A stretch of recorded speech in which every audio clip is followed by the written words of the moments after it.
क्या ओम प्रकाश राजभर की पार्टी टूट सकती है? क्या उस पार्टी को तोड़ने की धमकी मिल रही है? कैसे मायावती की पार्टी को के तोड़ने को भी याद किया गया? आज हम इस बात की चर्चा करेंगे। समाजवादी पार्टी के दो बड़े नेताओं ने कैसे ओम प्रकाश राजभर और मायावती दोनों के पार्टियों के टूटने की, तोड़ने की चर्चा की है, हम आपको यह बताएंगे। यह भी जानिए कि आखिर ओम प्रकाश राजभर का रुख क्या है। क्या वो सचमुच बीजेपी का रुख कर सकते हैं, या वो मायावती की बात लगातार कहकर क्या बात को किसी और दिशा में घुमा रहे हैं? असली मकसद क्या है, और अगर बीजेपी के साथ जाते हैं तो उन्हें क्या क्या मिलने वाला है? और आज अखिलेश यादव अयोध्या में थे, राम मंदिर को लेकर उन्होंने क्या कहा है? ये तमाम खबरें आज का यूपी में। नमस्कार, मैं हूं कुमार अभिषेक, आप देख रहे हैं यूपी तक। हम हाजिर हैं अपना न्यूज शो आज का यूपी लेकर। ओम प्रकाश राजभर अगर हिंदी शब्दकोश की भाषा में कहें तो वाचाल नेता माने जाते हैं। वाचाल मतलब बहुत ही ज्यादा बोलने वाला। और अब उनकी बातें अखिलेश यादव को चुभने लगी हैं। हम ये क्यों कह रहे हैं? दरअसल जब से अखिलेश यादव के साथ उनका संबंध टूटा है, अखिलेश यादव यूं तो बहुत ज्यादा ओम प्रकाश राजभर के बारे में नहीं बोलते। उनके सहयोगी उदयवीर ही उन पर ज्यादा बोलते रहे हैं।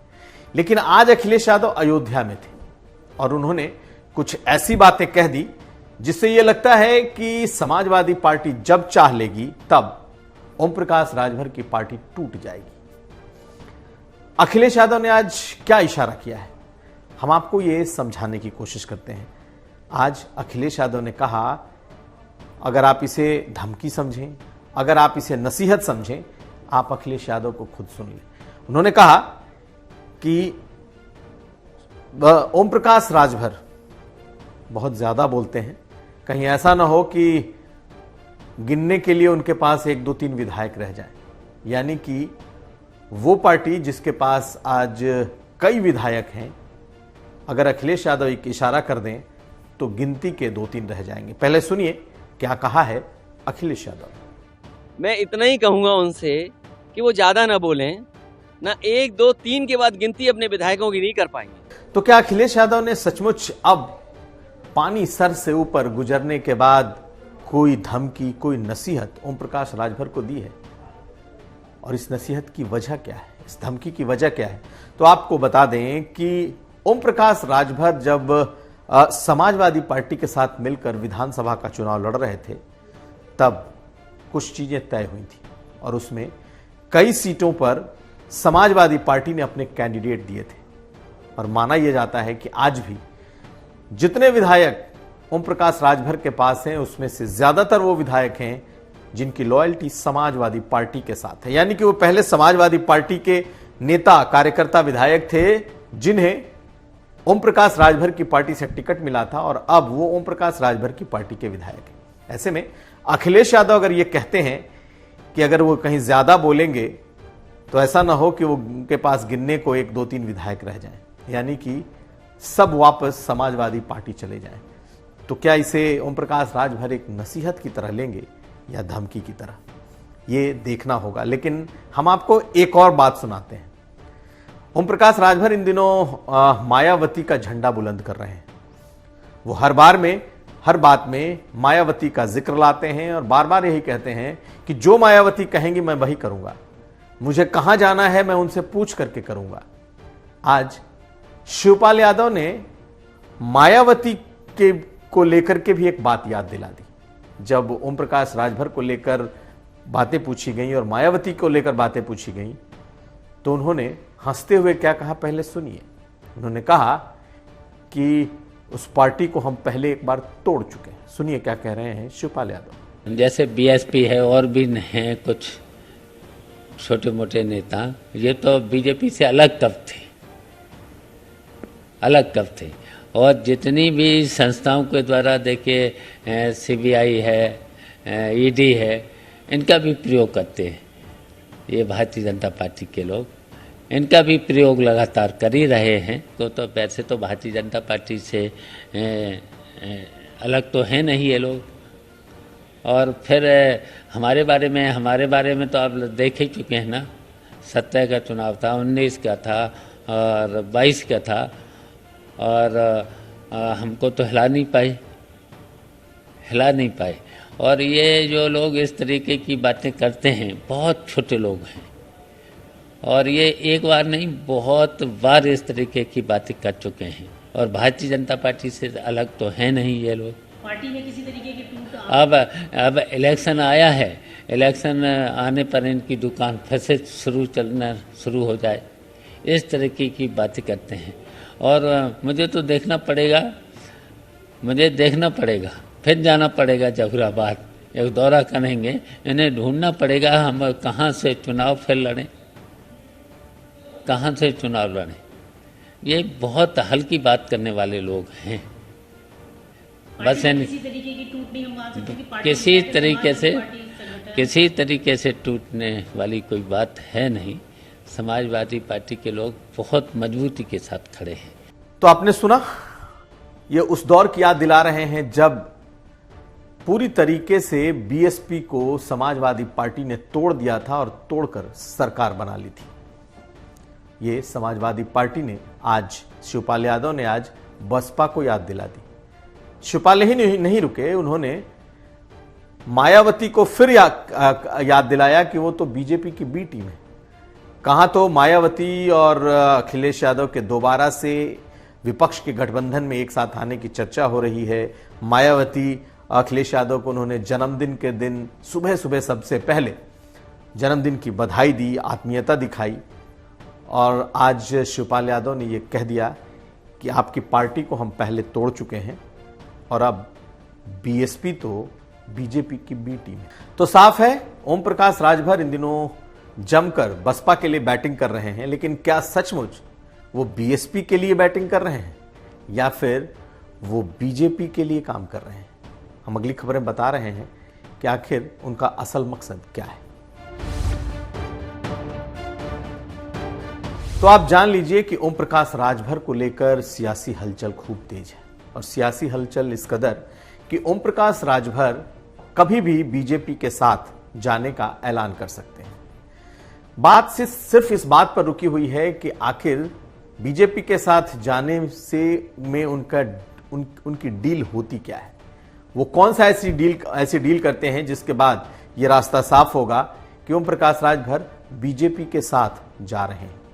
दूसरी बात ये कि बीजेपी भी बहुत जल्दबाजी में उन्हें तुरंत अपने साथ जोड़ने में के लिए नहीं है। वो जानती है कि जैसे ही वो आएंगे उसके बाद कई तरह की बातें होंगी, वो लगातार बीजेपी के खिलाफ भी बोल सकते हैं, वो अपनी बात रखने के लिए बहुत सारी बातें कह सकते हैं। लेकिन एक बात और है, जिस तरीके से अमित शाह ने एक दिन पहले संजय निषाद और अनुप्रिया पटेल की मुक्तकंठ से तारीफ की थी, उसके बाद अब ये बात पूरी तरीके से सामने आ गई है कि बीजेपी एक नया साझेदार उत्तर प्रदेश में ला सकती है और वो ओम प्रकाश राजभर होंगे।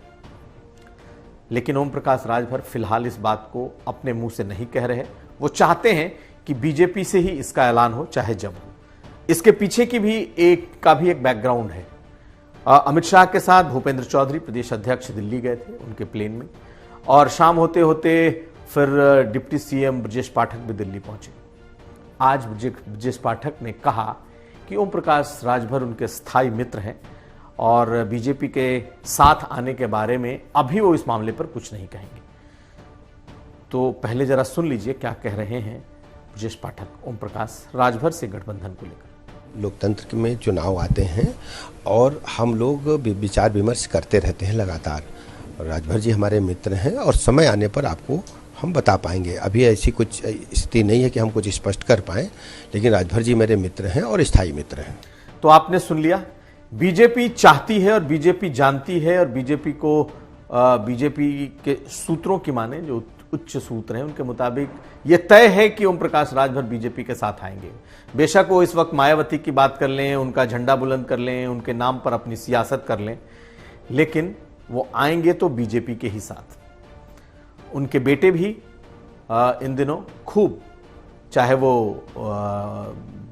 समाजवादी पार्टी के खिलाफ बोलना हो, जयंत चौधरी के बारे में बोलना हो, सबके बारे में अरुण राजभर भी खूब राय रख रहे हैं।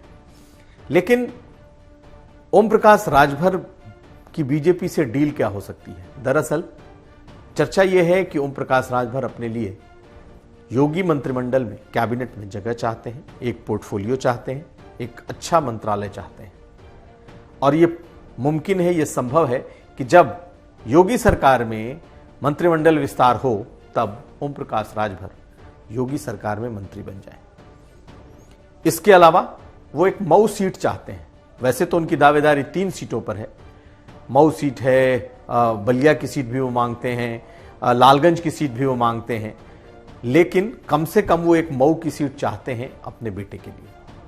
उन्हें भी लगता है कि संजय निषाद की तरह वो मंत्री हो सकते हैं, उनका बेटा सांसद हो सकता है, और उनके पास अपना पूर्वांचल का एक ऐसा वोट बैंक है जो ट्रांसफरेबल है। तो ओम प्रकाश राजभर की बात कर ले तो ओम प्रकाश राजभर को लेकर बीजेपी अंदर खाने पूरी तरीके से पॉजिटिव है। उसे सिर्फ वक्त तय करना है कि वो कब ओम प्रकाश राजभर को अपने साथ लेती है। ओम प्रकाश राजभर उस डील के इंतजार में है कि बीजेपी उनके साथ क्या डील करती है। योगी कैबिनेट में, मंत्रिमंडल में, कैबिनेट में मंत्री और साथ साथ पार्लियामेंट की सीट, कितनी सीटें हों इस पर मतभेद हो सकते हैं, लेकिन बीजेपी के साथ आएंगे या नहीं इसमें कोई मतभेद नहीं है। ओम प्रकाश राजभर बीजेपी के साथ जा रहे हैं। अब अगली खबर। आज अयोध्या को लेकर 2 खबर हुई। एक, अखिलेश यादव ने एक बार फिर दोहराया कि वो अयोध्या में रामलला के मंदिर में दर्शन करने आएंगे, यानी कि जब मंदिर बनकर तैयार हो जाएगा तब वो अपने परिवार के साथ दर्शन करने आएंगे। हालांकि कुछ वक्त पहले अखिलेश यादव इस बात को तब कह चुके हैं जब वो अयोध्या गए थे। आज एक बार उन्होंने फिर इस बात को दोहराया। अयोध्या में रामलला के मंदिर को लेकर हमेशा से समाजवादी पार्टी निशाने पर रही है, क्योंकि समाजवादी पार्टी और मुलायम सिंह पर ही यह आरोप रहा कि उन्होंने ही राम मंदिर के बनने में सबसे ज्यादा रोड़ा अटकाए, उन्होंने ही वहां कार सेवकों पर गोलियां चलाई। उनके वक्त में ही राम मंदिर और मस्जिद का जो विवाद था यह खूनी संघर्ष में तब्दील हुआ। लेकिन अखिलेश यादव अब राम मंदिर को लेकर बिल्कुल अलग तरह की राय रखने लगे हैं। चूंकि इस पर कोर्ट का फैसला आ चुका है, इसलिए एक बार फिर उन्होंने दोहराया कि वो अयोध्या में रामलला का दर्शन करने आएंगे और परिवार के साथ आएंगे। सुन लीजिए अखिलेश कि मैं अयोध्या में आकर के क्या कहता हूँ। मैंने हमेशा वही कहा कि हम लोग जब पूरा निर्माण हो जाएगा तो दर्शन क्यों करने का नहीं आएंगे, और फिर हम तो आपसे भी कहेंगे हमारा भी मंदिर है उसका भी दर्शन कराएंगे आपको। अगर आप हमें दर्शन कराने के लिए बुला रहे हो तो हम भी आपको न्योता देंगे और अपने नेताओं से कहेंगे सबके phone number, address, WhatsApp number याद रखना, हमारे भी मंदिर दर्शन में आप लोग आना। अयोध्या से एक दूसरी खबर यह है कि अयोध्या भी अब वंदे भारत के रूट पर होगा, यानी वंदे भारत एक्सप्रेस अब लखनऊ और अयोध्या को जोड़ते हुए गोरखपुर तक जाएगी। प्रधानमंत्री मोदी 7 जुलाई को हरी झंडी दिखाने वाले हैं, लेकिन इस वंदे भारत एक्सप्रेस का सबसे ज्यादा इस्तेमाल लखनऊ से अयोध्या या फिर सुदूर पूर्वांचल से गोरखपुर से अयोध्या के लिए लोग करते दिखाई देंगे। सबसे अत्याधुनिक ट्रेनों में शुमार वंदे भारत एक्सप्रेस का ट्रायल इस वक्त चल रहा है। ये तस्वीरें अयोध्या स्टेशन पर जब वंदे भारत एक्सप्रेस आई और इसे वहां से गुजारा गया तब की तस्वीरें हैं। लखनऊ और अयोध्या के बीच का ये ट्रायल है और अब कुछ दिनों में लखनऊ से अयोध्या तक बड़ी आसानी से जो श्रद्धालु हैं वो वंदे भारत में सफर कर सकेंगे। तो ये था आज का यूपी। हम फिर हाजिर होंगे, तब तक आप देखते रहिए यूपी तक।